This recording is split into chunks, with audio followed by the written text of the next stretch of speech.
জাতীয়তাবাদী যুবদলের সাবেক আইন বিষয়ক সম্পাদক এবং জাতীয়তাবাদী আইনজীবী ফোরামের দপ্তর সম্পাদক, বর্তমান ঢাকা 18 আসনের নির্বাচনী আসনের সমন্বয়কারীর অন্যতম সদস্য, এই এলাকারই কৃতি সন্তান জনাব ব্যারিস্টার মনির হোসেন কাজল সাহেব। ধন্যবাদ অ্যাডভোকেট মিয়া মাসুদ সিরাজি, যুগ্ম আহ্বায়ক সোনামুড়ি পৌর বিএনপি। যে ইনশাল্লাহ 12 তারিখে এই এলাকায় আমরা জনগণ ধানের শিশুর পক্ষে ভোট দিবে, তারেক রহমানের উন্নয়নের পক্ষে ভোট দিবে। আগামী 30 তারেক রহমানের নির্দেশনায় আমরা আপনাকে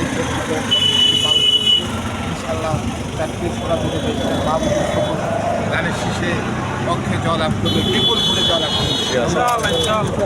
আমাদের মাঝে আজকে ব্যারিস্টার মনির হোসেন কাজল সাহেবের নেতৃত্বে উপস্থিত হয়েছেন সোনাইমুড়ি উপজেলা বিএনপির সম্মানিত সদস্য জনাব সোনাইমুড়ি কলেজের এজিএস, সাবেক এজিএস জনাব মোজাম্মেল হোসেন নোমান, সোনাইমুড়ি শ্রমিক দলের সদস্য জনাব আব্দুর রহিম এবং সোনাইমুড়ি উপজেলা বিএনপির সম্মানিত সদস্য এবং এই প্রফেশনাল প্রার্থী জনাব ডাক্তার শহীদুল ইসলাম সাহেব। আরও উপস্থিত আছেন সোনাইমুড়ি উপজেলার ভাইস চেয়ারম্যান জনাব হাফেজ খোরশেদ আলমের সুযোগ্য সন্তান, উপজেলা যুবদলের সংগ্রামী সদস্য